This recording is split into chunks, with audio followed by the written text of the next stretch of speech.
ரோமர் எழுதின புத்தகம் 5ஆம் அதிகாரம், ரோமர் 5ஆம் அதிகாரம் 6ஆம் வசனத்திலிருந்து 8ஆம் வசனம் வரைக்கும் கண்களை மூடி தேவன் நோக்கி பார்க்கலாம். அன்பின் பரலோக பிதாவே, உடைய வார்த்தை எங்களோடு இடைபெடட்டும், உடைய வசனம் எங்களோடு இடைபெடட்டும். ஆவியானவர் நீங்க வழி நடத்துங்க. இயேசுவின் நாமத்தில் ஜெபிக்கிறோம் நல்ல பிதாவே, ஆமென். ஹல்லேலூயா. ரட்சிப்பை குறித்து நாம் தியானித்து கொண்டு வருகிறோம். இதுவரைக்கும் 2 டைட்டில் பார்த்துருக்கிறோம். என்ன சொல்லுங்க பார்க்கலாம். ரட்சிப்பை குறித்து ஃபர்ஸ்ட் சத்துருவின் கைக்கு நீங்கள் ஆக்கப்படுதல். 2வது போன வாரம் என்ன பார்த்தோம்? தேவனுடைய தயவு. அல்லேலூயா. 3வது இந்த வாரம் நம்ம எதை பார்க்க போறோம் அப்படின்னா, தேவனுடைய அன்பு. ரட்சிப்பில் அடித்தளமா இருக்கக்கூடிய ஒரு விஷயம் அன்பு, லவ். அதாவது இந்த வேதாகமத்தில் நீங்க பார்க்கும்போது 3 வகையான அன்பை குறித்து பேசுகிறது. கிரேக்க பாஷையிலே அன்பு என்பது நம்ம சொல்றது போல ஒரு வார்த்தையில் முடிச்சிடறோம். ஆனால் பைபிள் அதை 3 டிஃபரன்ஷியேட்டாக என்ன பண்ணுது, 3 வகையாக பிரிக்குது. இரோஸ் அப்படின்னு சொல்லி கிரேக்க பாஷையில் சொல்லப்படுகிற ஒரு அன்பு. அன்புக்கு அடுத்த ஒரு விளக்கம் இரோஸ் அப்படின்னு சொல்லுது. இந்த இரோஸ் அப்படின்னு சொன்னால் என்ன அர்த்தம் அப்படின்னு சொன்னால், ஒரு கணவன் மனைவிக்குள்ளே இருக்கக்கூடிய அன்பை குறிக்கக்கூடிய விஷயம். பைபிள் ஒரு இடத்துல இரோஸ் அப்படின்னு சொல்லுது கிரேக்க பாஷையில்.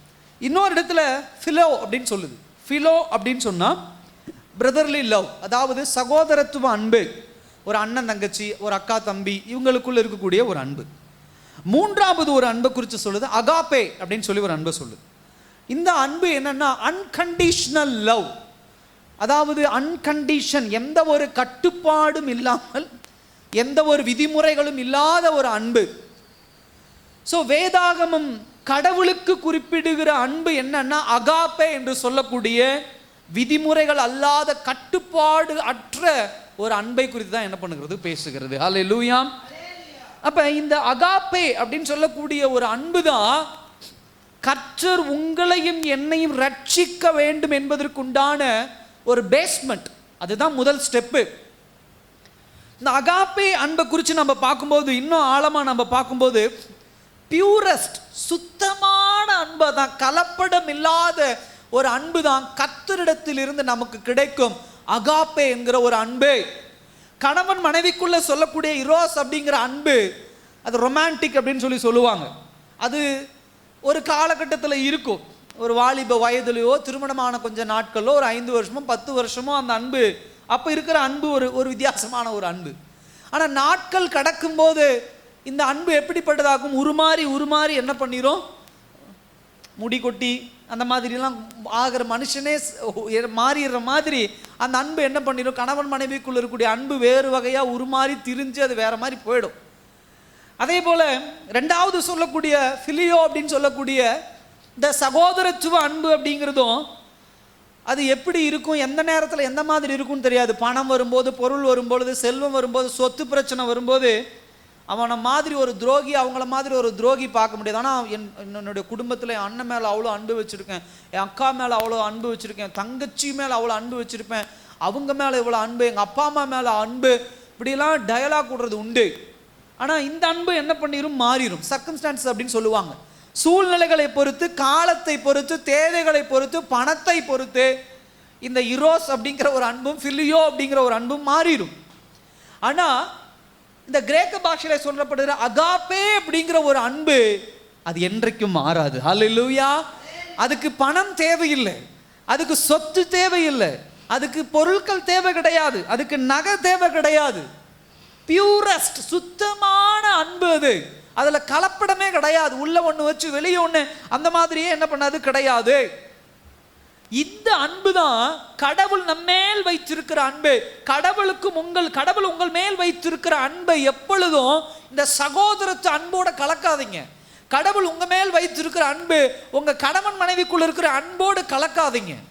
இது தனிப்பட்ட அன்பு. இந்த அன்புக்கு ஈடு என்ன கிடையாது, எதுவுமே என்னது கிடையாது. ஹல்லேலூயா.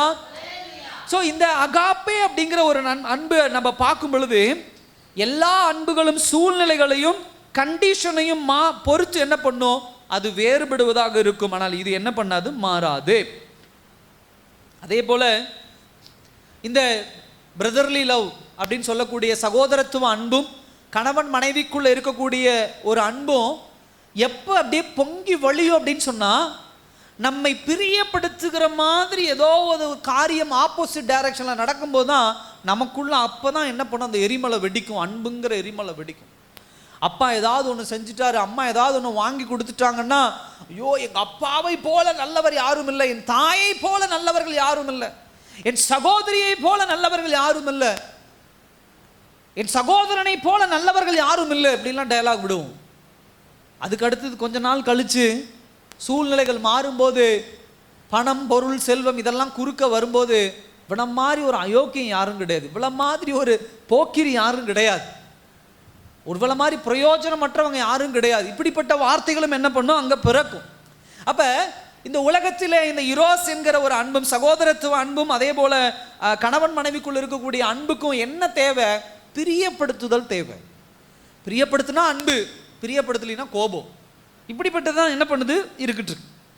அதே போல ஆனால் நல்லா கவனிங்க, கர்த்தர் உங்கள் மேலும் என் மேலும் வைத்த இந்த அகாப்பே என்கிற அன்புக்கு எந்த பிரியப்படுத்துதலும் தேவை கிடையாது. ஹல்லேலூயா. 2000 வருஷத்துக்கு முன்பாக இயேசு கிறிஸ்து இந்த பூமியிலே வந்து உங்களுக்காகவும் எனக்காக ரத்தம் சிந்தினார். நீங்களும் நானும் அப்ப பிறக்கவே கிடையாது, நம்ம சந்ததியே அப்ப கிடையாது. அப்ப கர்த்தர் நமக்காக ரத்தம் சிந்தி நமக்குண்டான மீட்பை சுதந்திரித்து வச்சுட்டு போயிருக்கிறாருன்னா, எந்த வகையில் ஆண்டவர் நீங்களும் நானும் பிரியப்படுத்தணும்? இல்லை இன்னைக்கு தேதிக்கு நீங்களும் நானும் எங்க ஆண்டவரை பிரியப்படுத்துற மாதிரியான காரியங்களை செய்துக்கிட்டு இருக்கிறோம்? நம்ம செய்யற எந்த காரியமாவது ஆண்டவர் பிரியப்படுத்துறீங்க சொல்லுங்க பார்க்கலாம். நீங்களாகட்டும் நானாகட்டும், நம்ம எல்லாம் ஒன்று சேர்ந்து தான் சொல்றேன். நம்ம செய்யற இந்த காரியம் என் ஆண்டவரை பிரியப்படுத்த சொல்ல முடியுமா? இருக்கிறதுலேயே அதிகமான கோபத்தை உண்டாக்கக்கூடிய காரியங்களை இன்னைக்கு செஞ்சுட்டு இருக்கோம். இன்னைக்கு வேத வசனம் என்ன சொல்லுதோ அதுக்கு நேர் ஆப்போசிட் டைரக்ஷன்ல தான் நடந்துட்டு இருக்கிறோம். கர்த்தருடைய வார்த்தை என்ன சொல்லுதோ அதை கீழ்ப்படியாம வேற ஒரு காரியத்தை செய்து கொண்டு இருக்கிறோம். ஆனா இன்றைக்கும் கர்த்தர் உங்களையும் என்னை என்ன பண்ணிக்கிறார்? நேசித்து கொண்டு இருக்கிறார். அல்லேலூயா. கர்த்தர் உங்கள் மேலும் என் மேலும் அன்பு வைத்திருக்கிறார். இந்த அன்பு தான் அகாப்பே என்று சொல்லக்கூடிய ஒரு அன்பு. இந்த அன்பு தான் ரட்சிப்பை நமக்கு என்ன பண்ணி இருக்கிறது? கொடுத்திருக்கிறது. இதை அப்போஸ்தலனாகிய பவுல் இன்னைக்கு நமக்கு தெளிவாக கொண்டு வரார். அதுல பாருங்க, 6ஆம் வசனத்துல சொல்லப்படுகிறது, அன்றியும் நாம் பலனற்றவர்களாக இருக்கும்போது குறித்த காலத்தில் கிறிஸ்து அக்கிரமக்காரருக்காக மரித்தார். நல்லா கவனிங்க, இன்னைக்கு 3 தலைப்புல தியானிக்க போறோம் இந்த அன்பை குறித்து. முதல்ல நம்ம யாரு, அடுத்தது ஆண்டவர் யாரு, அடுத்தது கர்த்தர் செய்த அன்பிற்கு நம்ம என்ன செய்யணும், இன்னைக்கு அன்புக்கு பதில் நம்ம என்ன செய்யணும். இந்த 3 டைட்டில் தான் இன்னைக்கு நம்ம என்ன பண்ண போறோம், பார்க்க போறோம். அதுல முதலாவது டைட்டில் நம்ம யாரு அப்படிங்கிற ஒரு விஷயம். அதுல சொல்லப்படுற ஒரு விஷயம் பாருங்க. ஃபர்ஸ்ட் பாயிண்ட் என்ன அப்படின்னா, நாம் பலனற்றவர்களாய் இருக்கும் பொழுதே, இதை ஆங்கிலத்தில் சொல்லும்போது 2 வார்த்தையில் நம்ம டிஃபைன் பண்ண முடியும், விரிவாக்கம் பண்ண முடியும். ஒன்று பவர், இன்னொன்று ஸ்ட்ரென்த். ஒன்று வந்து பவர் அப்படின்னா வல்லமை, இன்னொன்று ஸ்ட்ரென்த் அப்படின்னா பலன். அப்ப கர்த்தருடைய அன்பு நம்ம எப்பொழுது தேடி வந்தது அப்படின்னு சொன்னா, பலனற்றவர்களாக இருக்கும் பொழுதே. என்ன பலன் நமக்கு கிடையாது அப்படின்னு சொன்னா, நம்மளுடைய நேச்சர், நம்மளுடைய இயற்கை தன்மையை ஒருபோதும் நாம் என்ன பண்ணிக்கொள்ள முடியாது, மாற்றிக்கொள்ள முடியாது. அல்லேலூயா. ஆமாவா இல்லையா? நம்முடைய கோபத்தை நம்ம மாற்றிக்கொள்ள முடியுமா? முடியாது.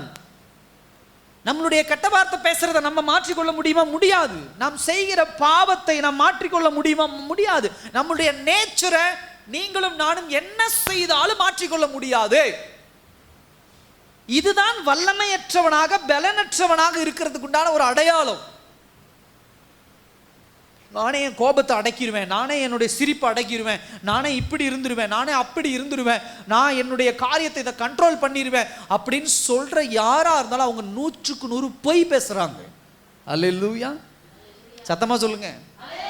விபச்சாரம் செய்கிறவர்கள், வேசித்தனம் செய்கிறவர்கள், இச்சை, குடிப்பழக்கம், போதை வஸ்துகள், கெட்ட வார்த்தை பேசுறது, மற்றவர்களை துர்வார்த்தையால பேசுறது, இந்த மாதிரியான காரியங்கள் எல்லாம் நானே கண்ட்ரோல் பண்ணிடுவேன், நானே என்ன அடக்கிடுவேன், நானே இதுல இருந்து மீண்டு வந்துடுவேன். 100க்கு 100 முடியாது. 100க்கு 101% கூட வச்சுக்கோ. நாம் எல்லோரும் பலனற்றவர்களாக இருக்கிறோம் அப்படின்னு சொன்னா என்ன அர்த்தம் அப்படின்னா, இது ஆங்கிலத்தில் பார்க்கும் பொழுது ஒரு வியாதி, சிக்கு. இந்த வியாதியில இருந்து ஒருபோதும் நாம் என்ன பண்ண முடியாது, மீண்டு வருவதற்குண்டான இந்த ஓன் நேச்சர்ல இருந்து மீண்டு வரக்கூடிய எபிலிட்டி, அந்த திறமை நமக்கு ஒருவருக்கும் என்ன கிடையாது. அதுதான் பலனற்றவன் அப்படிங்கிற அடையாளம். பலனற்றவன் அப்படின்னு சொன்னா எனக்கு ஸ்ட்ரென்த்து, அதாவது கையில் அந்த 100 கிலோ தூக்குற அளவுக்கு எனக்கு பலன் கிடையாது, அது கிடையாது. ஒரு அரிசி மூட்டை தூக்குற அளவுக்கு நான் பலனற்றவனாக இருந்தேன், கர்த்தர் என் மீது அன்பு வைத்தார், அந்த டயலாக் இல்லைங்க. இங்க பலனற்றவன் அப்படின்னு சொன்னா உங்களுடைய உடல் வலிமை அல்ல, உங்களுடைய ஆவிக்குரிய நிலைமையை குறிக்கக்கூடிய விஷயம். அதுல உங்களுடைய பாவத்தை மேற்கொள்ள முடியாது, உங்களுடைய ஓன் நேச்சர் இயற்கைத்தன்மை மேற்கொள்ள முடியாது. இன்ஹரண்டா ஆதாம் ஏவாளிலிருந்து சந்ததி சந்ததியாக பிசாசானன் விதைத்த அந்த பாவத்தினுடைய விதை, அந்த பாவத்தினுடைய வேரை ஒருபோதும் நாம் என்ன பண்ண முடியாது, மேற்கொள்ள முடியாது. அல்லேலூயா. அப்படிப்பட்ட பலனற்றவர்களா என்ன பண்ணோம் இருந்தோம். அடுத்த ஒரு விஷயம், இப்படி பலனற்றவனாய் நான் இருக்கும் பொழுது என்ன செய்தாலும் என் கடவுளை நான் என்ன பண்ண முடியாது, பிரியப்படுத்த முடியாது. அல்லேலூயா. புரிஞ்சுக்கோங்க, நான் இயேசுவை ஏற்றுக்கொள்ளாமல், ஞானஸ்தானம் எடுக்காமல், திருவிருந்து எடுக்காமல், உலக பிரகாரமா நான் இருக்கிறேன், ஆண்டவரை நான் விசுவாசிக்கல, ஆண்டவரை நான் ஏற்றுக்கொள்ளல, இப்படிப்பட்ட ஒரு சூழ்நிலையில நான் கடவுளை பிரியப்படுத்தி விடுவேன். எப்படி? காசு கொடுத்து கடவுளை பிரியப்படுத்துவேன், ஏழைகளுக்கு உதவி செய்து நான் கடவுளை பிரியப்படுத்துவேன், இல்லை உலக பூர்வமா இயலாதவர்களுக்கு உதவி செய்து நான் கடவுளை பிரியப்படுத்துவேன். நான் ரொம்ப நல்லவனா இருந்து கடவுளை முடியவே முடியாது. நான் கெட்ட வார்த்தை பேசுறது இல்லைங்க, நான் திருடுறது இல்லைங்க, நான் ஏமாத்துறது இல்லைங்க, நான் விபச்சாரம் பண்றது இல்லை, நான் வேசித்தனம் பண்றது இல்லை, நான் யாரை இச்சையோடு நான் பார்க்கறது இல்லை, இது எல்லா கேரக்டரும் என்கிட்ட இருக்குதுங்க. ஆனால் இயேசுவை நான் ஏற்றுக்கொள்ளலை, இயேசுவை நான் என்ன பண்ணல, ஞானஸ்தானம் எடுக்கல, நான் இயேசுவையே ஏற்றுக்கொள்ளலை. இப்படிப்பட்ட நிலைமையில நான் செய்யற காரியங்கள் எல்லாம் என் கடவுளை பிரியப்படுத்துமான? பிரியப்படுத்தாது. அல்லேலூயா. ஒருபோதும் பிரியப்படுத்தாது. ஏன் அப்படின்னு சொன்னா, என்னுடைய நேச்சர் எப்போ எப்படி மாறும் அப்படிங்கிறது யார் கண்ட்ரோலில் கிடையாது, ஏன் கண்ட்ரோலில் கிடையாது. அல்லேலூயா. அதுதான் பலனற்றவன், அதுதான் வல்லமையற்றவன் என்று சொல்லக்கூடிய ஒரு விஷயம். ஸோ ஃபர்ஸ்ட் பாயிண்ட் அது. இதுதான் நம்ம. அடுத்த ஒரு பாயிண்ட் சொல்றாரு, அக்கிரமக்காரருக்காக என்ன பண்ணார், மரித்தார். என்ன ஆக்காருங்க, அன்காட்லி, அக்கிரமக்காரர். ஆங்கிலத்தில் அன்காட்லி அப்படின்னா பரிசுத்தம் இல்லாதவர்கள் அப்படின்னு சொல்லி. இதை எப்படி நம்ம புரிஞ்சுக்கலாம் அப்படின்னு சொன்னா, முதலாவது நாம் பலனற்றவர்கள், ரெண்டாவது அக்கிரமக்காரர் அப்படின்னு சொன்னா ஆங்கிலத்தில் ஒரு வார்த்தை சொல்லுவாங்க, ஹாரிபிள் அப்படின்னு சொல்லுவாங்க. ஹாரிபிள்னா கொடுமையான ஒரு விஷயம், கொடுமையானது. அப்படிப்பட்ட ஒரு காரியம் என்னது, அதாவது அக்கிரமம் செய்கிறதுலே துணிகரமாய் செய்கிற ஒரு விஷயம். அல்லேலூயா. பாவம் செய்கிறதுலே துணிகரமான ஒரு விஷயம். தேவன் கடவுளை எதிர்த்து நிற்பதிலே ஒரு துணிகரம், வேத வசனத்தை எதிர்த்து நிற்பதிலே ஒரு துணிகரம், சத்தியத்தை எதிர்த்து நிற்பதிலே ஒரு துணிகரம், தேவ சித்தத்தை எதிர்த்து நிற்பதிலே ஒரு துணிகரம், தேவனுக்குண்டான பரிசுத்தத்திலே இல்லாமல் என்ன பண்ணுவது, அசுத்தமாக பாவத்திலே நிற்பதிலே ஒரு துணிகரம் உள்ளவர்களுக்கு கொடுக்கக்கூடிய ஒரு வார்த்தை தான் என்ன வார்த்தை, அக்கிரமக்காரர். அல்லேலூயா. இந்த வார்த்தை நம்ம உலகத்தில் அக்கிரமம் பண்றடா நீ அப்படின்னு சொல்ல என்ன அர்த்தம், என்னால் உன்னை கண்ட்ரோல் பண்ண முடியல, நீ என்ன பண்ணிட்ட, உன்னுடைய நிலைமையில வேறு ஒரு நிலைமைக்கு என்ன பண்ணிட்ட, போயிட்ட. உன் அக்கிரமத்தை அடக்க ஒருத்தன் என்ன பண்ணுவான், வருவான். இந்த டயலாக்லாம் நம்ம விடுறோம். ஒரு கணவரையோ ஒரு மனைவியையோ ஒரு பிள்ளையோ பார்த்து இந்த வார்த்தையை நம்ம சொல்றது உண்டு. இதுக்கு என்ன அர்த்தம் அப்படின்னா, நீ எல்லாம் மீறி போயிட்ட, உன்னை கண்ட்ரோல் பண்ணவே முடியல. இப்படிப்பட்ட ஒரு சில பேர் இருக்காங்க பார்த்தீங்களா, இவர்களை குறிக்கக்கூடிய ஒரு விஷயம் தான் இன்னைக்கு நீங்களும் நானும், யாரோ ஒருவரை குறித்தில்லை, நீங்களும் நானும் அக்கிரமக்காரர் தான். அல்லேலூயா. யாருமே சொல்ல, நான் மட்டும் தான் சொல்லியிருக்கேன். இல்லையா? நீங்க ஆமாவா இல்லையா? துணிகரம் உங்களுக்குள்ள இல்லையா? பாவம் செய்வதில் உங்களுக்கு துணிகரம் இல்லையா? இருக்குல்ல. துணிகரத்தோட தானே, இது தப்புன்னு தெரிஞ்சு நீங்க பாவம் செய்யறது இல்லையா? செய்யறோம். யாருமே இங்கே உட்காந்துருக்கிற உங்களை என்னையும் சேர்த்து இதை கேட்குற யாருமே இல்லைங்க, அப்படி தெரியாமல் பண்ணிட்டேன்னு டயலாக் விடவே முடியாது. இது பாவம்னு தெரிஞ்சே துணிகரமாக பாவம் பண்ணுறோம். இதுதான் நம்ம பலனற்றவர்கள், துணிகர பாவம் செய்கிறவர்கள். அடுத்த ஒரு பாயிண்ட், என்ன பாயிண்ட் அப்படின்னு சொன்னால், 8வது வசனத்தில் பாருங்க என்ன சொல்றாரு, நாம் பாவிகளா என்ன பண்ணுகையில் இருக்கையில், நாம் பாவிகளா என்ன பண்றது இருக்குது, பாவம். அடுத்த ஒரு பாயிண்ட், இதுதான் நம்ம பலனற்றவர்கள். அடுத்தது துணிகர பாவம் செய்கிற அக்கிரமக்காரர். மூன்றாவது பாவிகள். பாவிகள் அப்படின்னு சொன்னா நான் ஏற்கனவே சொல்லி இருக்கிறேன், தேவன் வைத்திருக்கிற எல்லை கோட்டை, தேவன் வைத்திருக்கிற கட்டளைகளை, தேவன் வரைந்து வைத்திருக்கிற எல்லை கோட்டை தாண்டுவதுதான் பாவம். அல்லேலூயா. பாவம்னா நம்ம நினைக்கிற மாதிரி கொலை பண்ணாதான் பாவம், விபச்சாரம் பண்ணாதான் பாவம், வேசித்தனம் பண்ணா பாவம். அந்த எல்லையிலே என்ன பண்ணக்கூடாது, நிற்க கூடாது. கர்த்தர் என்னென்ன காரியங்களை வைத்திருக்கிறாரோ அதை எல்லாம் மீறுவதே பாவம். தேவன் வரைந்து வைத்திருக்கிற லைனை மீறுவதே பாவம். சகோதர சகோதரியே, அந்த மிஸ்ஸிங் த மார்க் அப்படின்னு சொல்லுவாங்க, அதை மீறுவதே மிகப்பெரிய ஒரு பாவம். நாம் பாவிகளா என்ன பண்ணுவது இருக்கிறது. அடுத்தது பாவிகள் அப்படின்னு சொல்றதுக்கு உண்டான இன்னொரு வார்த்தை என்ன தெரியுமா? தான் செய்கிற பாவத்தை திருத்துவதற்குண்டான வழி உண்டு, ஆனால் நான் திருந்த மாட்டேன், நான் அந்த பாவத்தை அப்படிதான் செய்வேன் செய்கிறாங்க பார்த்தீங்களா, அதுதான் பாவிகள். பாவிகளுடைய ஒரு அட்வான்ஸ்டு லெவல். அல்லேலூயா. நான் நினைச்சா பாவத்திலிருந்து மீண்டு வர முடியும், ஆனால் நான் வரமாட்டேன், நான் அந்த பாவத்திலே தான் இருப்பேன்.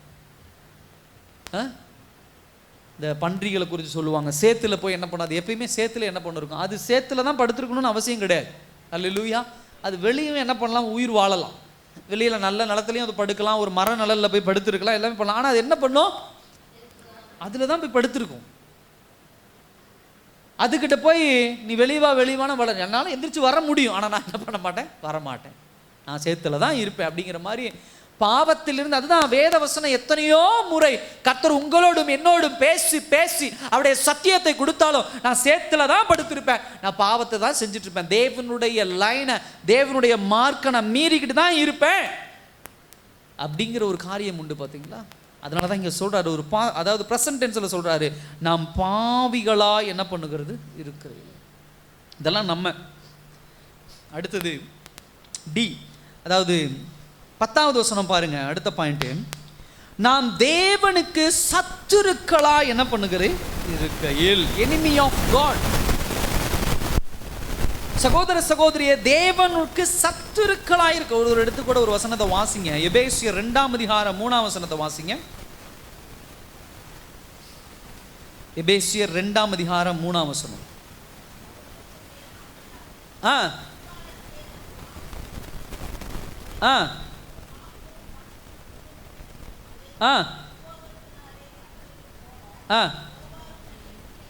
கோபாக்கினையின் பிள்ளைகளா இருக்கிறோம். ஹல்லேலூயா. இதுதான் wrath of God அப்படின்னு சொல்லுவாங்க. தேவனுடைய கோபாக்கினை, ஆங்கர் இல்ல. நல்லா கவனிங்க, ஆங்கிலத்தில் தமிழில் சொல்லும்போது கோபாக்கினை அப்படின்னு சொல்றாங்க, ஆனால் ஆங்கிலத்தில் கோபம் அப்படிங்கிறதுக்கு ஆங்கர் அப்படின்னு சொல்லுவாங்க. ஆங்கர், கோபம். ஆனால் தேவனுடைய இந்த கோபாக்கினை அப்படிங்கிறதுக்கு ஆங்கிலத்தில் எப்படி பேசுறாங்க, wrath அப்படின்னு சொல்லியிருக்காங்க. wrath அப்படின்னு சொன்னா அப்படியே பற்றி எரியறது, கோபத்தினுடைய ஒரு அனதர் ஒரு எண்டு, அனதர் ஒரு எல்லை, உச்சக்கட்ட கோபம் அப்படிங்கிற பார்த்தீங்கன்னா அந்த மாதிரி wrath அப்படிம்பாங்க. ஒரு டிசாஸ்டர், ஒரு அழிவு வருது பார்த்தீங்கன்னா, அப்படி ஒரு பாயிண்ட் அது. அப்போ ஆங்கிலத்தில் அப்படி குறிப்பிடப்பட்டிருக்கும், தேவனுடைய கோபாக்கினையின் பிள்ளைகள். ஏன் அப்படின்னா வில்ஃபுல்லி, அதாவது தேவனுடைய நியாய பிரமாணத்திற்கும் தேவனுடைய வார்த்தைக்கும் தெரிந்தே எதிர்த்து நிற்பது. தேவனுடைய மாரல் லா, தேவன் இப்படிதான் இந்த உலகத்தில் வாழணும்னு உங்களுக்கும் எனக்கும் விதித்து வைத்திருக்கிற சட்ட திட்டங்களை எதிர்த்து என்ன பண்ணுவது, மீறி வாழ்வது. இதெல்லாம் தேவனுக்கு கோபாக்கினை உண்டு பண்ணக்கூடிய ஒரு விஷயங்கள். இதெல்லாம் நீங்களும் நானும், இதெல்லாம் ஃபர்ஸ்ட் பாயிண்ட். இதெல்லாம் தான் பவுல் குறிப்பிடுகிறார். ஸோ உங்களுக்கும் எனக்கும் என்ன அடைமொழியை கொடுக்கிறார் பாருங்க. 4 பாயிண்ட் சொன்ன, என்னன்னு சொல்லுங்க பார்க்கலாம். முதல்ல என்ன, பெலனற்றவர்கள். 2வது என்ன, அக்கிரமக்காரர். 3வது என்ன, பாவிகள். 4வது என்ன, தேவனுக்கு என்னது, எதிரிகள், enemy of God. 4 விஷயம் தான் உங்களுக்கும் எனக்கும். என்ன பாஸ்டர் இப்படி ஒரு பிரசங்கம் பண்றீங்களே, இப்படி ஒரு வார்த்தை கொடுக்குறீங்களே, நான் கர்த்தருடைய செல்ல பிள்ளை அல்லவா, கர்த்தருடைய குழந்தை அல்லவா, கர்த்தர் அவ்வளவு மேல் பிரிய வச்சவங்களா, எனக்கு இப்படிதானே வரணும் பிரசங்கம். சகோதர சகோதரி, இது நாம் பிரசங்கம் அல்ல, வேதாகமம் சொல்லிக் கொடுக்கிற ஒரு விஷயம், வேதாகமம் சொல்லுகிற ஒரு விஷயம். முதலாவது, நாம் நம்மளுடைய ஒரிஜினல் நிலைமை என்னங்கிறத என்னைக்கு ஆழமாய் உணர ஆரம்பிக்கிறோமோ அப்பொழுதுதான் தேவனுடைய அன்பின் ஆழத்தை உணர முடியும். ஹல்லேலூயா. நான் எவ்வளவு பலனற்றவன் அப்படிங்கிற உணரும் போதுதான் தேவனுடைய அன்பின் ஆழம் உணர முடியும். நான் எவ்வளவு அக்கிரமக்காரன் நினைச்சாதான் தேவனுடைய அன்பின் ஆழம் உணர முடியும். நான் எவ்வளவு பெரிய பாவி நினைச்சாதான் நான் தேவனுடைய அன்பை உணர முடியும். நான் தேவனுக்கு எவ்வளவு எதிரியானவன், எனிமே அப்படிங்கிறத நான் உணர்ந்தாதான் தேவனுடைய அன்பின் ஆழத்தை, டெப்த்தை நான் என்ன பண்ண முடியும், உணர முடியும். ஏன்னா நான் எந்த இடத்திலும் தகுதியற்றவனாக இருக்கிற தேவ அன்பை பெறுவதற்கு ஒரு விஷயம் என்கிட்ட நன்மையான விஷயம் இருக்கா, கர்த்தருடைய அன்புக்கு நான் தகுதியானவன் அப்படிங்கிறதுக்கு. நான் 100க்கு 100 மார்க் எடுத்தாதான் எனக்கு மெடல், எனக்கு என்ன பண்ணுவாங்க, பரிசு கொடுக்க போறாங்க. அதுதான் உலக வழக்கு. அதுதான் 100க்கு 100 மார்க் எடுக்கிறவங்களுக்கு தான் ஃபர்ஸ்ட் பிரைஸ் என்ன பண்ண போறாங்க, ஒரு மெடல், தங்க மெடல் போட போறாங்க. ஆனா நான் எப்படி போறேன் தெரியுமா, 0 மார்க் எடுத்து, எவ்வளோ 0 மார்க், 0 மார்க் எடுத்துட்டு பெருமையா ஸ்டேஜில் ஏறி நான் தான் ஃபர்ஸ்ட் மார்க்னு என்ன பண்றேன், தங்க மெடல் வாங்குறேன். ஹல்லேலூயா. அப்ப அதுக்கு என்ன அர்த்தம், தேவனுடைய அன்பு. ஹல்லேலூயா. தகுதியற்ற எனக்கு என்ன பண்ணியிருக்கிறது, தேவன் அன்பு செலுத்தியிருக்கார். நோ ரீசன், என்கிட்ட இந்த காரணம் இருக்கு, என்கிட்ட இந்த அடையாளம் இருக்கு, என்கிட்ட மட்டும் தனியா இந்த குவாலிட்டி, இந்த தனி திறமை என்னிடத்தில் இருக்கிறது, இந்த தனி மேன்மை இருக்கிறது. அதனாலதான் ஆண்டவர் எத்தனையோ பேரை தேடி என்ன பிக் பண்ணி எடுத்திருக்கிறார், என்ன தனியா பிரித்து எடுத்து என் மேல அன்பு வைத்திருக்கிறார். இல்ல, அப்படி கிடையவே கிடையாது. என்கிட்ட இந்த திறமை இருக்கு, என்கிட்ட இந்த டேலண்ட் இருக்கு, என்கிட்ட அழகு இருக்கு, என்கிட்ட பணம் இருக்கு, என்கிட்ட அது இருக்கு, என்கிட்ட இது இருக்கு, இதனாலதான் ஆண்டவர் என்னை தேடி வந்தார். இல்ல, மற்றவர்களுக்கும் எனக்கும் ஒரு பெரிய வித்தியாசம் அல்ல. இன்னும் கம்பேர் பண்ணா எல்லோரை காட்டிலும் நான் இன்னும் மோசமானவன். தேவனுடைய அனாதி சிநேகம், அனாதி அன்பு என்னை என்ன பண்ணியது, தேடி வந்தது. ஹல்லேலூயா. என்னுடைய பாவம் ரொம்ப அதிகமான பாவத்தை வச்சிருக்கிற என்ன, அதிகமான அன்பை காட்டி கர்த்தர் என்னை மீட்டு கொண்டார். ஹல்லேலூயா. அதிகமான அன்பு மாத்திரம் தான் என்னை மீட்டு கொண்டது, வேற எதுவும் இல்லை. தேவனுடைய அன்பை அளவிட முடியாது. ஏன் அளவிட முடியாதுன்னா, என்னுடைய நிலைமை என்ன என்பதை நான் புரிஞ்சுக்கிட்டு நான் கவுண்ட் பண்ண முடியாது. எல்லா விஷயத்தையும் இந்த உலகத்தில் எண்ணிடலாம். நட்சத்திரங்களை கூட இன்னைக்கு எண்ணுறாங்க, சில விஷயங்களை எண்ணி அழகா பாயிண்ட் வச்சு புள்ளி வச்சு சொல்றாங்க. ஆனா கர்த்தர் என் மேல் வைத்த அன்பை நான் கவுண்ட் பண்ண முடியுமா? தேவன் என் மேல் வைத்த சிநேகத்தை நான் கவுண்ட் பண்ண முடியுமா, என்ன முடியுமா? முடியாது. ஏன் அப்படின்னு சொன்னா, நான் அகல பாதாளத்துல கிடக்கிறேன், எந்த தகுதி இல்லாம கிடக்கிறேன் நானு. என் மேல என் கர்த்தர் அன்பா இருந்தார். ஹல்லேலூயா. அப்படி அன்பா இருந்தனாலதான் என் மேல என்ன பண்ண, ரட்சிப்பை கொண்டு வந்தார். அப்படிதான் ரட்சிப்பு என்னை தேடி வந்தது. ஸோ முதல் பாயிண்ட் நான் யாரு அப்படின்னு சொன்னதை கண்டுபிடிச்சிட்டோம். ரெண்டாவது பாயிண்ட் என்ன அப்படின்னா, அன்கண்டிஷனல் லவ், அகாப்பே லவ். எந்த ஒரு எதிர்பார்ப்பும் இல்லாத, எந்த ஒரு காரியமும் இல்லாத ஒரு அன்பு. அதில் ஒரு சில காரியங்கள் நம்ம தியானிக்க போறோம். அதில் முதல் காரியம் என்ன அப்படின்னு சொன்னா, தேவனுடைய அன்பு என்ன செஞ்சு தெரியுமா, கர்த்தருடைய அன்பு என்ன தெரிஞ்சது, எந்த ஒரு எல்லை சொல்லுவாங்கல்ல, எல்லையை தாண்டிய ஒரு அன்பு தான் கர்த்தர் என் மேல் வைத்த அன்பு. ஹல்லேலூயா. அதனால ஒரு சில பாயிண்ட் சொல்றாரு. என்ன சொல்றாரு பாருங்க, நீதிமானுக்காக ஒருவன் மரிக்கிறது அரிது, நல்லவனுக்காக ஒருவேளை ஒருவன் மரிக்க என்ன பண்ணுவான், துணிவான். நல்லா கவனிங்க, நீதிமானுக்காக சாகிறதே ரொம்ப கஷ்டம், நல்லவனுக்காக என்ன பண்ணுவான், ஒருவேளை எவனாவது ஒருத்த மரிக்க துணிவான். ஆனா கர்த்தர் உங்களுக்கும் எனக்கும் உங்களுக்காகவும் எனக்காகவும் மரித்தது. நான் நீதிமானும் கிடையாது, நான் நல்லவனும் கிடையாது, நான் பாவியா இருக்கையில் கர்த்தர் எனக்காக மரித்திருக்கிறார். ஹல்லேலூயா. நான் நல்லவன், கர்த்தர் எனக்காக மரிச்சார். நான் நீதிமான், கர்த்தர் எனக்காக மரிச்சார். அப்படி இல்லை. எத்தனை பேர் நமக்காக இந்த உலகத்தில் ரத்தத்தை சிந்த முடியும்? எத்தனை பேர் உங்களுக்காக எனக்காக மரிக்க தயாரா இருக்கிறாங்க? நீங்க எத்தனை பேருக்கு இந்த உலகத்துல மரிக்க தயாரா இருக்கிறீங்க சொல்ல முடியுமா? ஃபர்ஸ்ட் என்னால அழ முடியும், கடன் வாங்கி கொடுக்க முடியும், என் சொத்தை வித்து கொடுக்க முடியும், அதை கொடுக்க முடியும், இதை கொடுக்க முடியும், இவ்வளோ டயலாக் தான் பேச முடியுமோ தவிர என் உயிரை கொடுக்க முடியாது. பாஸ்டர், என் உயிரை என்ன பண்ண முடியாது, நான் கொடுக்க முடியாது. கர்த்தர் ஒருபோதும் சொல்ல, நான் பணம் கொடுக்குறேன், ஆசீர்வாதம் கொடுக்குறேன், வாக்குத்தத்தம் கொடுக்குறேன், அது கொடுக்குறேன், இது கொடுக்குறேன், அப்படி ஆண்டவர் சொல்லல. என் உயிரை கொடுக்கிறேன். ஹல்லேலூயா. இதுதான் எல்லா எல்லையை தாண்டிய ஒரு அன்பு. எல்லை என்பது பணத்தோடு நின்றோம், எல்லை என்பது சொத்தோடு நின்றோம், எல்லை என்பது மற்ற காரியங்களோடு நின்றோம், அதுதான் எல்லை. ஆனா கர்த்தர் எல்லையை தாண்டி தேவன் உங்கள் மீதும் என் மீதும் அதீத அன்பு, எதிர்பாராத ஒரு அன்பு, எதிர்பார்க்காத ஒரு அன்பு வச்சதுனால தான் உங்களுக்காக எனக்காக அவர் என்ன பண்ணியிருக்கிறார், ரத்தம் சிந்தி இருக்கிறார். ஹல்லேலூயா. இந்த உலகத்துல நம்ம அதிகமான காரியங்களை நேசிக்கிறது உண்டு. அன்பு எப்பொழுதும் நல்லா கவனிங்க, அன்பு ஒரு மனுஷனுடைய வாழ்க்கையில் உண்மையான அன்பு என்பது சுதந்திரிக்கிற அன்பு கிடையாது, சாக்ரிஃபைஸ் பண்ணுறது தான் அன்பு. ஹல்லேலூயா, சத்தமாக சொல்லுங்கள், நல்லா புரிஞ்சுக்கோங்க. நான் அன்பு வச்சு சுதந்திரிக்கிறது அது இல்லை. ஒரு மனிதனுக்குள்ள அன்பு இருக்குது அப்படின்னு சொன்னால், நீங்கள் இன்னொருவர் மேலே அன்பு வச்சுருக்கிறீங்கன்னா தியாகம் பண்ணும், அதுதான் உண்மையானது அன்பு. சாக்ரிஃபைஸ் தான் அன்பு. நான் அந்த தம்பி மேலே அன்பு வச்சுருக்கிறேன் அப்படின்னு சொன்னால், இந்த தம்பிக்கிட்ட இருந்து ஏதாவது எனக்கு கிடைக்கும் அதனால அன்பு வச்சுருக்கிறேன், அப்படி கிடையாது. நான் அந்த தம்பி மேலே அன்பு வச்சுருக்கிறேன் அப்படிங்கிறதுக்கு என்ன அடையாளம்னா, என்னுடைய வாழ்க்கையில் என்னைக்காவது ஒரு நாள் இந்த தம்பிக்காக எதையாவது நான் என்ன பண்ணணும், இழக்கணும், தியாகம் பண்ணணும். அல்லேலூயா. இப்போ சொல்லுங்க, யார் உங்கள் மீது அதீத அன்பு வச்சிருக்கிறாங்க? உங்களுக்காக எதை சாக்ரிஃபைஸ் பண்ணியிருக்கிறாங்க, தியாகம் பண்ணியிருக்கிறாங்க? இல்லை நீங்கள் யாருக்காவது எதையாவது சாக்ரிஃபைஸ் பண்ணியிருக்கீங்களா, தியாகம் பண்ணியிருக்கிறீர்களா? ஒரு விஷயத்தின் மீது இந்த உலகத்தில் நம்ம அன்பு வச்சிருக்கோம்னா கண்டிப்பாக நம்முடைய வாழ்க்கையில் எதையாவது ஒன்று இழந்து தான் ஆகணும். பணத்தின் மீது அதீத அன்பு வச்சிருக்கிறீங்கன்னா குடும்பத்தில் ஒரு சில பேரை நம்ம இழந்து தான் ஆகணும். அல்லேலூயா. கணவன் இழந்து தான் ஆகணும், மனைவி இழந்து தான் ஆகணும். அண்ணன் தங்கச்சிக்குள்ள அன்பு சொத்து மேலானதாக இருக்குது, பணம் மேலாக இருக்குன்னா அண்ணன் இழந்தாகணும், தங்கச்சி இழந்தாகணும், அக்கா இழந்தாகணும், அப்பா இழந்தாகணும், அம்மா. ஏன்னா பணம் பெருசு, பணத்தின் மீது அதீத அன்பு. கடந்த வாரம் ஒரு வீடியோ ஒன்று பார்த்தேன். அதில் ஒரு பிரபலமான சீக்கிரமாக டெவலப்பான ஒரு மனுஷன், பிரியாணி கடை வச்சு நல்ல டெவலப்பான ஒரு மனுஷன். நான் ஆரம்ப காலத்துலேருந்து அந்த பேரை நான் கேள்விப்பட்டுட்டே வரேன்.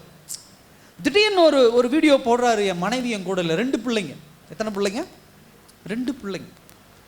என் மனைவி என் கூட இல்லை, என் மனைவி இன்னொருத்தனோட போயிட்டா. யாரோட போயிட்டா அப்படின்னு சொன்னால், இவனுடைய ஃப்ரெண்டோடய என்ன பண்ணிட்டா, அவங்க மனைவி போயிட்டா. பிள்ளைகள் எல்லாம் விட்டுட்டு என்ன பண்ணிட்டா, போயிட்டா. என்ன நடந்துச்சு அப்படின்னு சொன்னால், இவன் முழுக்க தன் மனைவியை சார்ந்திருந்து அன்பு செலுத்தின ஒருத்தன். எல்லா பணத்தையும் கொண்டாந்து மனைவியிட்ட கொடுத்துருவான். கடை, பிரியாணி கடை வச்சு பயங்கரமான டெவலப்பு பிரியாணி கடை. அப்போ சம்பாதிக்கிற பணத்தை எல்லாம் கொண்டு வந்து மனைவி கையில் கொடுத்துட்டு, இவன் காசு ஒரு 500 ரூபா கொடு, ஒரு 100 ரூபா கொடு, இப்படி வாங்குற ஒரு கேரக்டர்.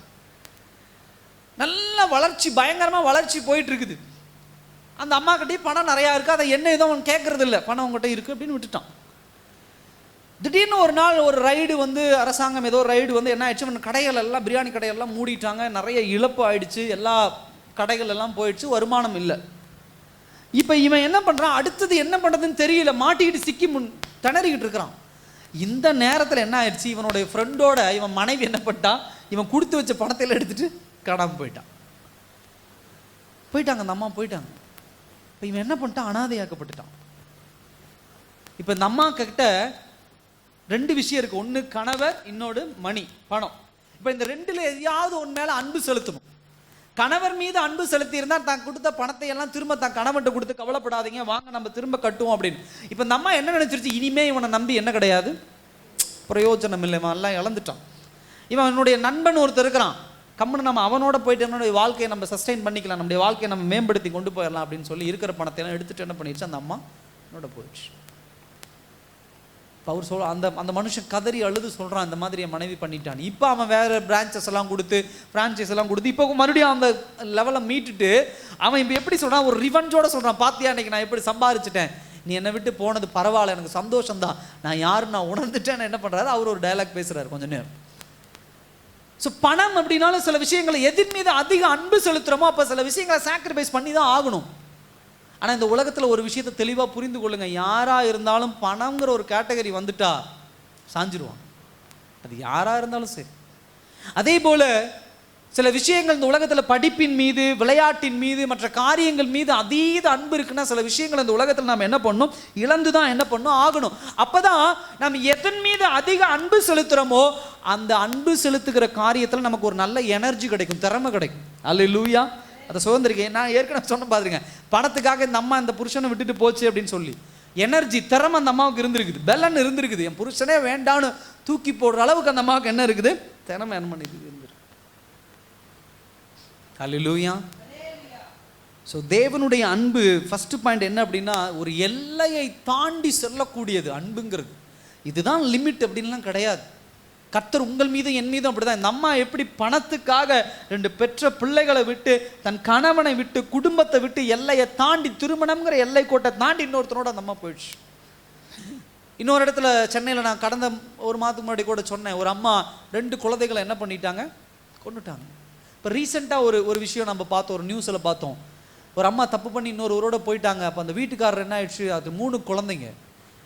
இவர் என்ன பண்ணிட்டாரு, குழந்தைகள் என்ன பண்ணிட்டாரு, இவர் அந்த அம்மா மேலே உள்ள கோபத்தில் இந்த 3 குழந்தைங்களுக்கு என்ன பண்ணிட்டாரு, விஷம் வச்சு கொண்டுட்டார். ஒரு புறம் தெருநாய்களுக்காக போராடி சண்டை போட்டுட்டு இருக்கிறது ஒரு கூட்டம், நாய்களை அடிக்கக்கூடாது, நாய்களை கொல்லக்கூடாது, அவ்வளவு கருணையாக ஒரு கூட்டத்தை நம்ம பார்த்துட்டு இருக்கிறோம். இன்னொரு புறம் ஒரு கூட்டம் பார்க்குறோம், பெற்ற பிள்ளைகள், பெரிய பிள்ளைகள் என்ன பண்ணுறாங்க, கோபத்தின் விளைவாக, பாவத்தின் விளைவாக, விபச்சாரத்தின் விளைவாக 3 பிள்ளைகளை கொலை செய்கிறத நம்ம பார்க்க முடியுது. அன்பினுடைய ஒரு எக்ஸ்டென்ஷன் பாருங்க. அன்பு ஒரு காரியத்தில் வச்சுட்டோம்னா எந்த எல்லை வரை வேணா என்ன பண்ணும், சொல்லும். அதை தான் ஆண்டவர் உங்கள் மேலும் என் மேலும் வைத்தார். ஹல்லேலூயா. அவர் இவங்களை போல உங்க உயிரை என் உயிரை எடுக்கிறதுக்கு இல்லை, அவர் உயிரை கொடுத்து உங்க உயிரையும் என் உயிரையும் மீட்டெடுத்திருக்கிறார். ஹல்லேலூயா. இதுதான் அகாப்பே என்று சொல்லக்கூடிய எந்த ஒரு எதிர்பார்ப்பும் இல்லாத அன்கண்டிஷனல் அன்பு. ஹல்லேலூயா. ஃபர்ஸ்ட் பாயிண்ட் அது. 2வது காரியம் என்ன அப்படின்னு சொன்னா, கர்த்தருடைய அன்பு எப்படி விரிவாக்கப்படுகிறது அப்படின்னு சொன்னா, உங்கள் மீதும் என் மீதும் வைத்த ஒரு ஸ்ட்ராங் அஃபெக்ஷன். என்னங்க ஸ்ட்ராங் அஃபெக்ஷன் அப்படின்னு சொன்னா, ஒரு நிலையான பாசம், ஒரு கன்சர்ன் அப்படின்னு சொல்லுவாங்க ஆங்கிலத்தில், அஃபெக்ஷன் சொல்லுவாங்க. அந்த பாசம் எப்படிப்பட்ட பாசம்னா நிலையான பாசம். நீங்களும் நானும் இந்த உலகத்தில் அப்படி ஒரு ஸ்டாண்டர்டான ஒரு பாசத்தை என்ன பண்ண முடியாது, பார்க்க முடியாது. அல்லேலூயா. சீசனுக்கு தகுந்த மாதிரி மழை வர மாதிரி சில நேரத்தில் அந்த பாசத்தை பார்ப்போம். ஆனால் ஒரு நிலையான பாசத்தை நம்ம என்ன பண்ண முடியாது, நம்ம பார்க்க முடியாது. ஆனால் கர்த்தர் உங்கள் மீதும் என் மீதும் வைத்த ஒரு பாசம் நிலையான பாசம். ஏன் அப்படின்னா, நம்மளுடைய நிலைமை என்னங்கிறது நம்ம தியானிச்சோம். அக்கிரமக்காரர், பாவிகள், இப்படிப்பட்ட ஒரு ஸ்டாண்டர்ட், தேவனுக்கு உண்டான எதிரி, பலனற்றவர்கள், இப்படிப்பட்ட நிலையில் இருக்கும் போதும் தேவன் அன்பு வைத்திருக்கிறார். இன்றைக்கு அதிலிருந்து மீண்டு வந்து சந்தோஷத்தை, சமாதானத்தை, ஆசீர்வாதத்தை கொடுத்து இன்னைக்கு உயர்த்தி வைத்திருக்கும் போதும் தேவன் அன்பு வைத்திருக்கிறார். அல்லேலூயா. இந்த ஸ்ட்ராங் அஃபெக்ஷன் அப்படிங்கிறது எப்படிப்பட்ட நிலைமையில் இருந்தாலும் அது என்ன பண்ணாது, மாறாது. அல்லேலூயா.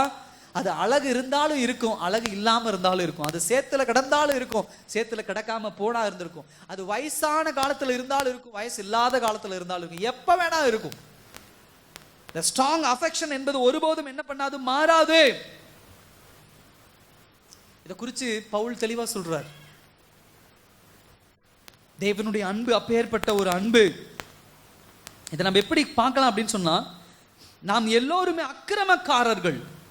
நல்லா கவனிங்க, அக்கிரமக்காரர்கள். ஆனால் அக்கிரமக்காரராகிய உங்களையும் என்னையும் தேவ குடும்பத்துக்குள்ள அவருடைய மகனாக மகளாக கொண்டு வரணும்னு நினைக்கிறார். பார்த்தீங்களா, அதுதான் அன்பு. ஹல்லேலூயா.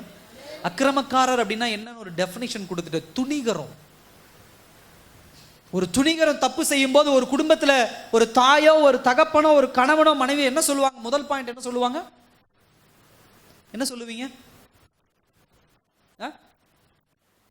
தூங்கிட்டீங்களா எல்லாருமே? துணிகரமா உங்க பிள்ளை ஒரு தப்பு பண்ணிடுறான், துணிகரமா உங்க பையன் ஒரு தப்பு பண்ணிடுறான், துணிகரமா உங்க மனைவி ஒரு தப்பு பண்ணிடுறாங்க, துணிகரமா தைரியமா உங்க வீட்டுக்காரர் ஒரு தப்பு பண்ணிடுறாங்க. அப்ப குடும்பத்துல சண்டை வரும்போது முதல் பாயிண்ட் என்ன சொல்லுவோம்? என்ன சொல்லுவோம்? வீட்டை விட்டு வெளியே போய், என் குடும்பத்தை விட்டு நீ என்ன பண்ணு, வெளியே போய். இந்த பாயிண்ட் தானே ஃபர்ஸ்ட் வரும். ஆனா ஆண்டவர் ஒருபோதும் நம்ம அக்கிரமக்காரரா இருக்கும்போது, துணிகரமா இருக்கும்போது வீட்டை விட்டு வெளியே போன்னு சொல்லல. என்ன பண்றாரு? வாசற்படியில் நின்று கதவை தட்டுகிறேன், நீ கதவை திறந்தா நான் உள்ள வந்துருவேன். ஹல்லேலூயா. என் மகனி, என் மகனி அப்படின்னு சொல்லி அக்கிரமக்காரரா இருந்த போதும், துணிகரரா இருந்த போதும் கர்த்தர் உங்களை என்னையும் குடும்பமா இருக்கு கர்த்தர் ஆசைப்படுகிறார். ஹல்லேலூயா. இந்த ஆசை எங்கிருந்துங்க வந்துச்சு? இந்த டிசையர், இந்த விருப்பம் எங்கிருந்து வந்துச்சுன்னா, அவருக்குள்ள இருக்கக்கூடிய இயற்கை தன்மையாகிய அகாப்பே என்கிற ஒரு லவ். ஹல்லேலூயா. அகாப்பே என்று சொல்லக்கூடிய அந்த அன்பு. இந்த அன்பு கணவனுக்கு இருக்காது, மனைவிக்கு இருக்காது, தாய்க்கு இருக்காது, தகப்பனுக்கு இருக்காது, பிள்ளைக்கு இருக்காது, முதலாளிக்கு இருக்காது, தொழிலாளிக்கு இருக்காது. இது தேவனிடத்திலே மாத்திரம் தான் இருக்கும். வேற யாரிடத்துல என்ன பண்ணாது? இந்த அன்பு இருக்காது. அடுத்தது, நாம ஆவிக்குரிய வாழ்க்கையிலே மரித்து போனவர்களா இருந்தாலும் எப்படியாவது பரிசுத்த ஆவியானவர் உங்களுக்குள்ளும் எனக்குள்ளும் இருதயத்துக்குள்ள கொண்டு வந்து நம்மளை திரும்ப பிறக்க வைக்கணும், உயிர்மீட்சி அடைய வைக்கணும், புதிய பிறப்பா அந்த உலகத்துல கொண்டு வரணும்னு தான் கர்த்தர் உங்களையும் என்னையும் என்ன பண்ணியிருக்கிறார், மீட்டெடுத்திருக்கிறார். அல்லேலூயா. நான் ஜெபம் பண்ணாம இருக்கேன், வேதவசனம் வாசிக்காம இருக்கேன், தேவ சித்தத்துக்கு கீழ்ப்படியாம இருக்கேன், தேவனுடைய சத்தியத்துக்கு கீழ்ப்படியாமல் இருக்கேன். ஆனா என்றைக்கு நான் தேவ வசனத்தை அறிந்து கொண்டேனோ அன்றையிலிருந்து இன்றைக்கு வரைக்கும் எப்படியாவது என்னை மடைமாற்றி, எப்படியாவது என் மனதை மாற்றி, எப்படியாவது தேவ சத்தியத்துக்குள்ள கொண்டு வந்து என் இருதயத்துக்குள்ள பரிசுத்த ஆவியானவரை கொண்டு வந்துடணும்னு ஆண்டவர் நினைக்கிறார். அல்லேலூயா. எனக்குள்ள இருக்கிற அசுத்த ஆவி எப்பயாவது வெளியே போய் பரிசுத்த ஆவியானவர் எனக்குள்ள வரணும். என்னுடைய கோப ஆவி வெளியே போய் பரிசுத்த ஆவியானவர் எப்படியாவது எனக்குள்ள வரணும். எனக்குள்ள இச்சையின் ஆவி வெளியே போய் பரிசுத்த ஆவியானவர் எனக்குள்ள வரணும். அல்லேலூயா. கர்த்தர் இந்த நிமிஷம் வரை உங்களோடும் என்னோடும் அந்த போராட்டத்தில் இருக்கிறார். அல்லேலூயா. எத்தனை முறை நாம் தேவனுக்கு இன்னும் இந்த நிமிஷம் வரை சபைக்கு வர்றதுக்கு முன்னாடி இல்லை உட்கார்ந்து கொண்டு ஏதோ தப்பான காரியங்களை யோசிச்சுக்கிட்டு ஏதோ பாவமான காரியங்களை எல்லாம் கடந்த வாரம், கடந்த மாதம், கடந்த வருஷம் நம்ம செஞ்சுக்கிட்டு இருந்து இன்னைக்கும் ஆண்டவர் உங்களோடும் என்னோடும் தேவ சத்தியத்தை ஏன் பேசணும், ஏன் இடைபடணும்? எப்படியாவது என் பிள்ளை மனம் திரும்பட்டும், இப்படியாவது என் மகன் மனம் திரும்பட்டும், மனம் திரும்பி பரிசுத்த ஆவியானவர் நான் உள்ள கொண்டு வரணும், பரிசுத்த ஆவியானவர் கொண்டு வந்து புதிய பிறப்பா நான் மாற்றணும் அப்படின்னு ஆண்டவர் இன்றைக்கும் நினைக்கிற ஒரு விஷயம். ஏன் அப்படின்னு சொன்னா, உங்கள் மீதும் என் மீதும் கர்த்தர் வைத்திருக்கிற எதையும் எதிர்பார்க்காத அகாப்பே என்று சொல்லக்கூடிய அன்பு. ஹல்லேலூயா. அகாப்பே அன்பு. அடுத்த ஒரு விஷயம், நாம் தேவனுக்கு நன்றி இல்லாதவர்களாக இருந்தாலும் கர்த்தர் உங்களுக்காக எனக்காக நித்திய வாழ்க்கையை ரெடி பண்ணிட்டு இருக்கிறாரு, பரலோகத்தை என்ன பண்ணிக்கிட்டார், ரெடி பண்ணிக்கிட்டு இருக்கிறாரு. இன்றைக்கும் ஆண்டவர் நாம் தவறான வழியிலே சென்று விடக்கூடாதுன்னு எத்தனையோ பாதைகளை மூடிக்கொண்டு இருக்கிறார். இன்றைக்கும் உங்களுடைய இருதயத்திலும் என்னுடைய இருதயத்திலும் உங்களுடைய சிந்தனையிலும் என்னுடைய சிந்தனையிலும் சமாதானத்தை எப்படியாவது உள்ள நுழைச்சிடணும்னு ஆண்டவர் நுழைத்து கொண்டு இருக்கிறார். இன்றைக்கும் கர்த்தர் எப்படியாவது வாழ்க்கைக்கு உண்டான பலனை பிள்ளைக்கும் மகனுக்கும் கொடுக்கணும்னு பலப்படுத்தி கொண்டே இருக்கிறார். அல்லேலூயா. ஆனா நான் இதுவரை பெற்றுக்கொண்டதுக்கு நான் என்ன பண்ணல, நன்றி உள்ளவனா இல்லை. ஹல்லேலூயா. மனுஷனுக்கு நன்றி உள்ளவனா இல்லைன்னா என்ன நடக்கும் அடுத்தது? ஒருத்தட்ட நீங்க கடன் வாங்குறீங்க, கடன் வாங்கிட்டு கடன் வாங்குற வரைக்கும் அவங்கள நல்லா பிரைஸ் பண்ணி நல்லா அவங்கள மேன்மையா பேசுறீங்க. கடன் வாங்கினதுக்கு அப்புறம் அவங்க மூஞ்சுக்கு முன்னாடியோ இல்லை அவங்கள பார்த்தாலோ அந்த ஒரு ஒரு ஒரு கிராட்டிடியூட் இல்லாமல், அந்த நன்றி இல்லாமல் திமிரா போயிட்டு திமிரா வந்துட்டு இருந்தோம்னா என்ன நடக்கும்? அடுத்த ஒரு விஷயம், நெக்ஸ்ட் டைம் நமக்கு என்ன பண்ண மாட்டாங்க, கடனை கொடுக்க மாட்டாங்க. அடுத்த முறை நம்ம போய் திரும்ப ஐயா இன்னொரு 2000 கொடுங்கன்னா, அன்னைக்கு என்னமோ காலரை தூக்கி விட்டு போன ஒரு நன்றி மனப்பானோடு இருக்கிறியா நீ? நான் செஞ்ச உதவிக்கு உங்கள்கிட்ட நன்றி இருக்கா? நான் செஞ்ச காரியத்துக்கு உங்கள்கிட்ட நன்றி இருக்கா? இன்னைக்கு எதுக்கு என்கிட்ட வந்து உதவி கேட்குற? உதவியும் கிடையாது, ஒன்றும் கிடையாது, வெளியே போ அப்படிங்கிறாங்க. ஆனா இன்றைக்கும் நீங்களும் நானும் என்றைக்கு ரட்சிக்கப்பட்ட நாளிலிருந்து இன்றைக்கு வரைக்கும் தேவனுக்கு உண்மை இல்லாதவர்களாக, தேவனுக்கு நன்றி இல்லாதவர்களாக இருந்தாலும் உங்களுக்காக எனக்காக இன்னும் பரலோகத்திலே ஆண்டவர் ஒரு அறையை ரெடி பண்ணிட்டு இருக்கிறார். அல்லேலூயா. எப்படியாவது என் பிள்ளை மனம் திரும்பிடுவா, எப்படியாவது என் மகன் மனம் திரும்பிடுவான், இந்த ரூம் சாவியை நான் என் பிள்ளை கையில கொடுக்கணும்னு ஆண்டவர் என்ன பண்ணி கொண்டு இருக்கிறார், ரெடி பண்ணிக்கிட்டே இருக்கிறார். அல்லேலூயா. தப்பு பண்ண உடனே ஆண்டவர் உனக்கு கிடையாது வெளியே போ அப்படின்னு சொல்லல. என் பிள்ளை மனம் திரும்புவா, என் பிள்ளை மனம் திரும்புவா, என் மகன் மனம் திரும்புவா, அவனுக்கு நான் ரூமை கொடுக்கணும், பரலோகத்தை நான் கொடுக்கணும், நரகத்துல இல்ல. நான் ஆவிக்குரிய வாழ்க்கையில இல்லாத போதும் எனக்காக கர்த்தர் இன்னும் பரலோகத்துல ரூமை கட்டிக்கிட்டு இருக்கிறார், இன்னும் என்னோடு இடைப்பட்டு கொண்டு இருக்கிறார், இன்னும் என்னோடு பேசி கொண்டு இருக்கிறார். அதனால கர்த்தருடைய அன்பு அப்படிப்பட்ட ஒரு அன்பு என் மேல அவ்வளவு கன்சர்ன் என்ன பண்ணிருக்கிறார், வச்சிருக்கிறார். ஸோ 2வது பாயிண்ட் இது. 3வது பாயிண்ட் என்ன விஷயம் அப்படின்னா, கர்த்தர் ஏங்க என் மேல இவ்வளவு அன்பு வைக்கணும்? அல்லேலூயா. கர்த்தர் ஏன் என் மேல இவ்வளவு அன்பு வைக்கணும்?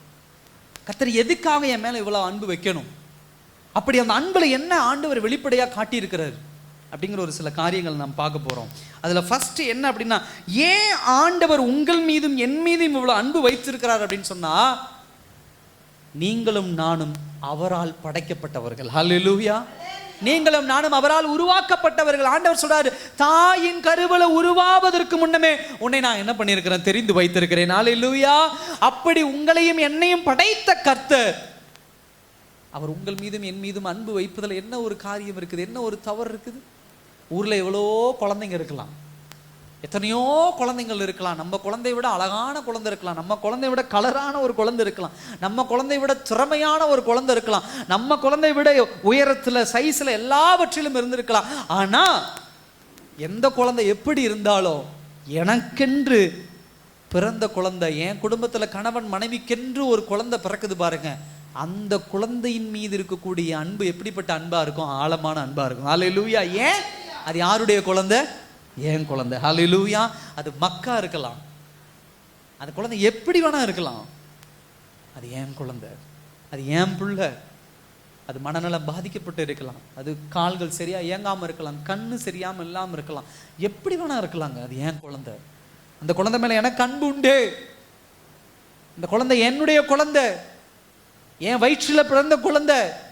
அதே போலதான் ஆண்டவர் ஏன் என் மேல அதிக அன்பு வைத்திருக்கிறார்னா, தாயின் கருவில உருவாவதற்கு முன்பே என்னை தெரிந்து வைத்திருக்கிறார். அதனால என் மேல அன்பா இருக்கிறார்.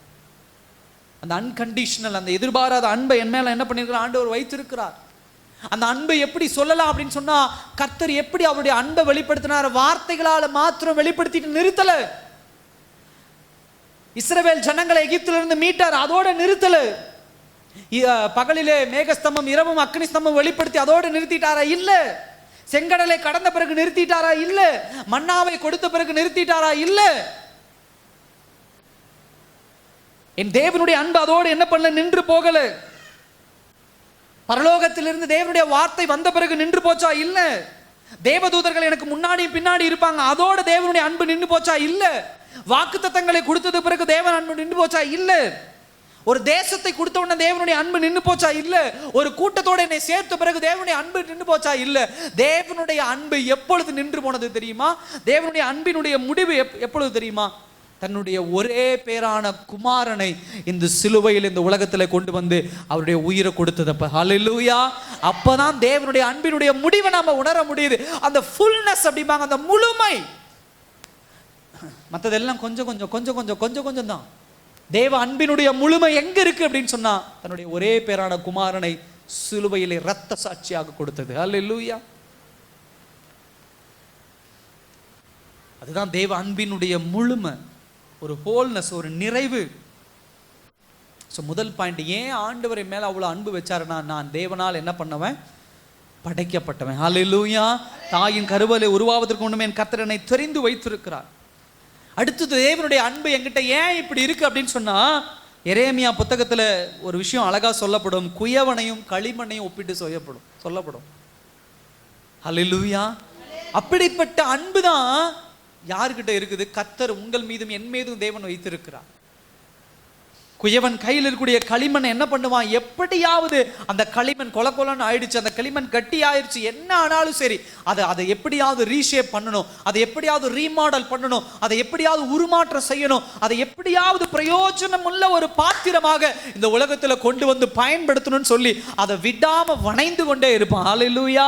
ஒவ்வொரு முறை வணையும் பொழுது கைப்பிடி ஒரு மாதிரி வளைஞ்சிட்டு போகும், வாய் ஒரு மாதிரி, அந்த பாத்திரம், அந்த பானையினுடைய வாய் ஒரு மாதிரி வளைஞ்சிட்டு போகலாம், ஓட்ட விழுந்திருக்கலாம், சரியா கையில பிடிக்காம இருந்திருக்கலாம். எப்படி இருந்தாலும் அந்த குயவன் சும்மா இருக்க மாட்டான். எப்படியாவது ஒரு பானையை நான் வளைஞ்சு விடுறேன், எப்படியாவது ஒரு பானையை நான் வணைந்து விடுகிறேன். அப்படி வணைந்து இந்த உலகத்துக்குள்ளே பயன்படுகிற பாத்திரமா நான் கொண்டு வரேன். ஹல்லேலூயா.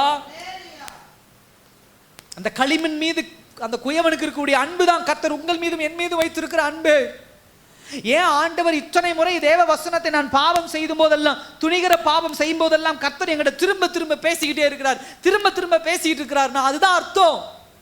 நான் களிமண், என் கர்த்தர் குயவன். நான் கர்த்தருடைய கையில் இருக்கக்கூடிய களிமண். கீழே கிடக்கிற களிமண் கிடையாது, நிறைய களிமண்கள் கீழே கிடக்குது. ஹல்லேலூயா. சத்தமா சொல்லுங்க. ஆமாவா இல்லையா? நிறைய களிமண்கள் கிடக்குது, கீழே கிடக்குது. ஆனா எந்த களிமண் குயவனுடைய ஷெட்டுக்கு போய் அவன் கைக்கு போகுதோ அதுதான் என்னவா வரும்? அதுதான் என்னவா வரும்? பாண்டமா வரும். ஹல்லேலூயா. இந்த மண்ணை தூக்கி போட்டு அங்க இருக்கிற மண் எடுத்துட்டு வர மாட்டான். இந்த மண்ணை பதப்படுத்தி இருக்கோம், இந்த மண்ணில் தண்ணி ஊத்தி இருக்கோம், இது 2-3 நாள் பதப்படுத்தி வச்சிருக்கிறோம், இந்த மண்ணுக்கு இவ்வளவு வேலை செஞ்சிருக்கிறோம். அது தப்பா போனாலும் திரும்ப திரும்ப திரும்ப ரீஷேப் பண்ணி திரும்ப மறுவடிவம் கொடுத்து ஒரு பானையா வருதா, இல்ல ஒரு டம்ளரா வருதா, இல்ல ஒரு தட்டா வருதா, அது ஏதாவது ஒரு டிசைன் வருதா, பயன்படுத்தி என்ன பண்ணிடணும்? தூக்கி எறிய மனதில்லாமல் அதை வணைந்து கொண்டே இருப்பான். அது அவன் அன்பு வச்சிருக்கிறான் அந்த மண் மேல. கர்த்தர் உங்களை என்னையும் அப்படிதான். என் பிள்ளை இதுக்கு பயன்படுவாள் இல்லை, இதுக்கு பயன்படுவாள் இல்லை, இதுக்கு பயன்படு இல்லை, இதுக்கு இதுக்கு இதுக்கு எப்படியாவது ரீஷேப் பண்ணணும், என் பிள்ளைய பயன்படுத்தணும். ஏன்? கர்த்தர் என் மேல் வைத்திருக்கக்கூடிய அன்பு.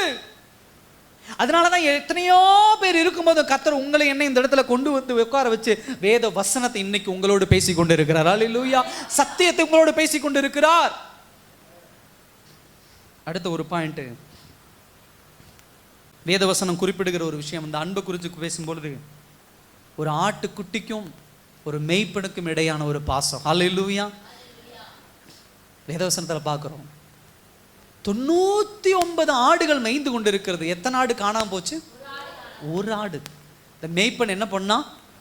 அந்த ஒரு ஆட்டை தேடி தேடி தேடி தேடி தேடி அலைந்தான். ஏன்? ஏன் அந்த ஒரு ஆட்டின் மீது அவ்வளவு அன்பு?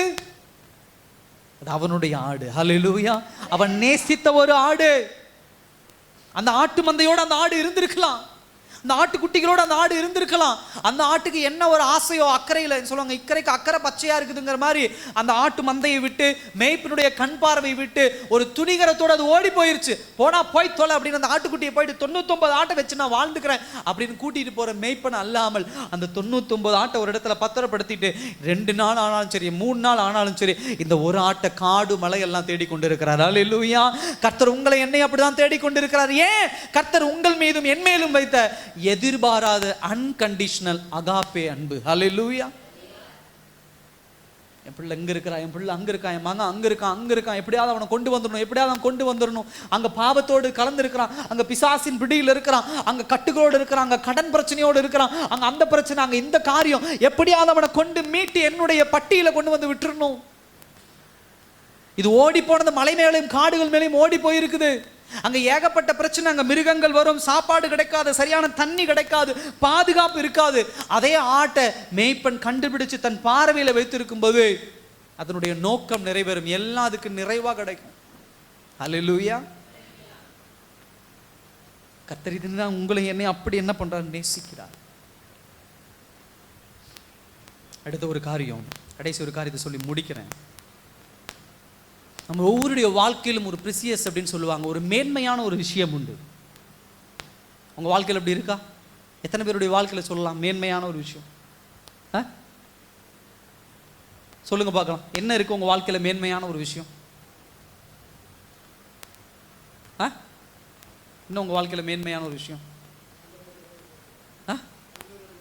சரி, ஆண்டவர் என்னோடு கூட இருக்கிறார், அது அவருடைய வாழ்க்கையில் மேன்மையான விஷயம். வேற?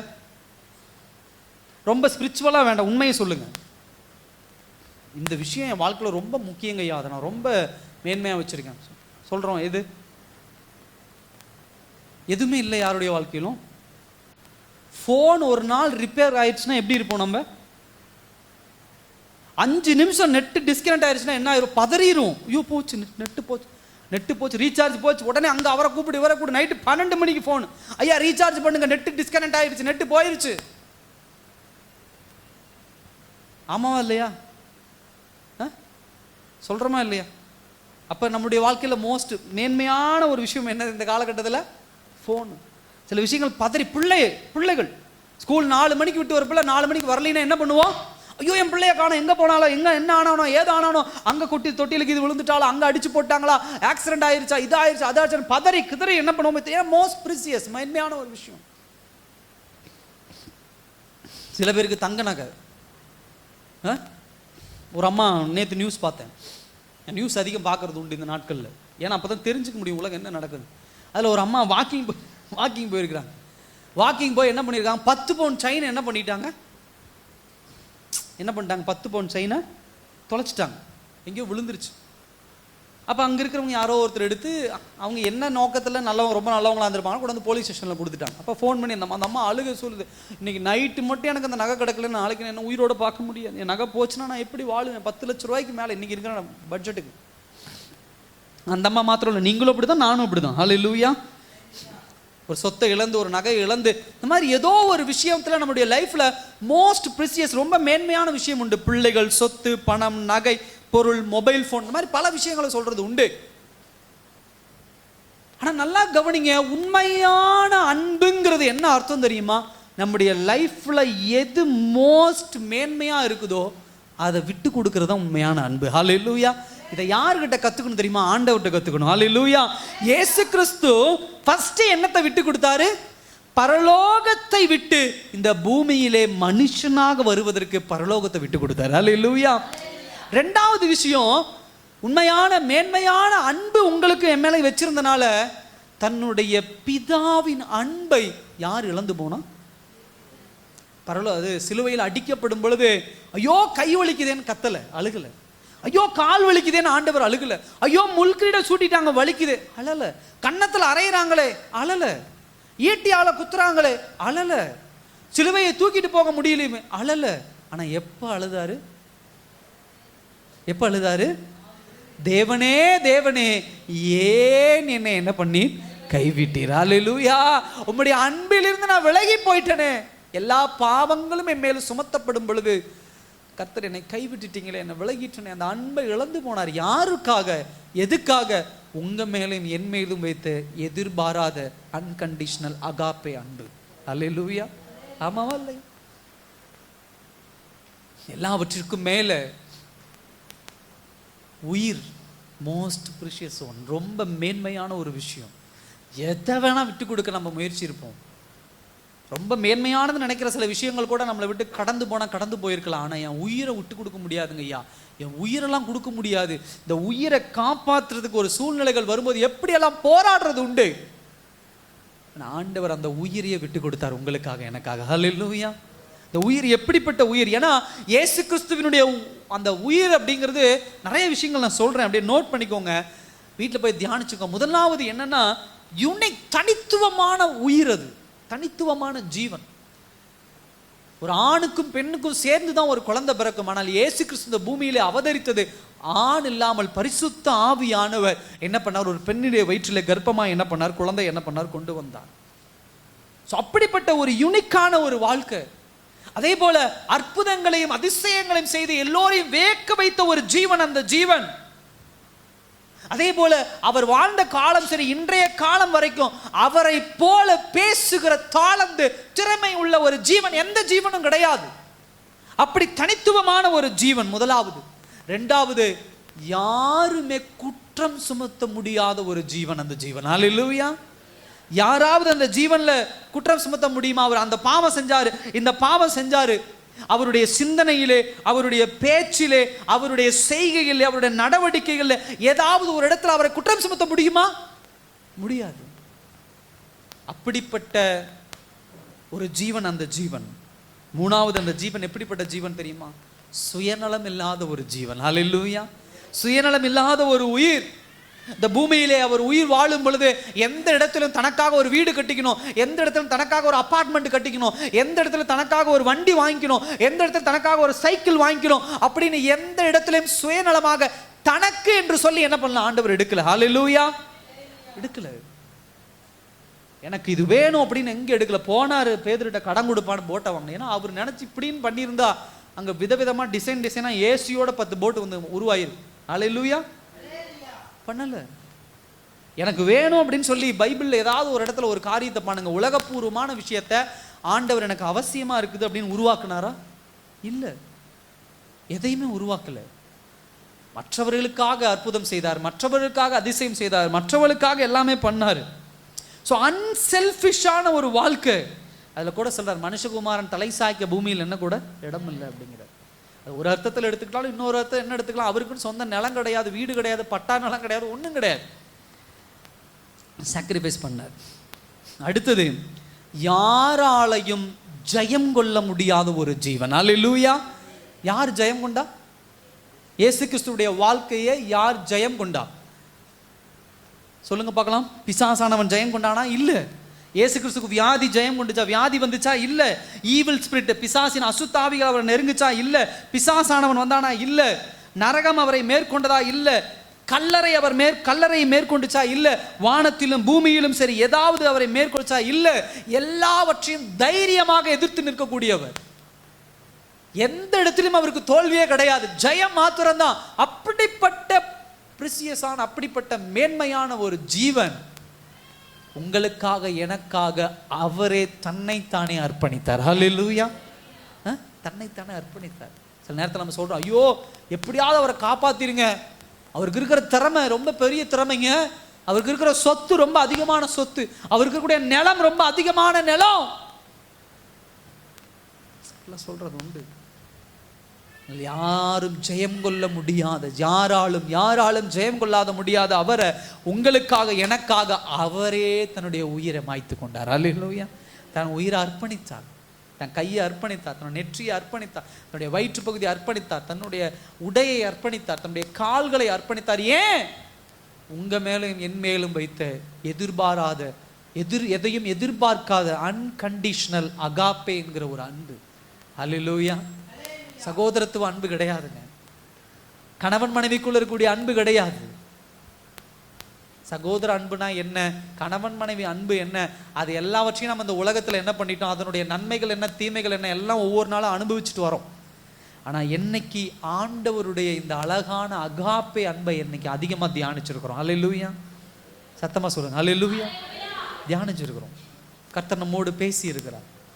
நிறைய பேருக்கு அந்த பாக்கியம் இல்லாம இருக்கலாம். நான் கர்த்தர் உங்களுக்கு எனக்கும் கொடுத்திருக்கிறார்.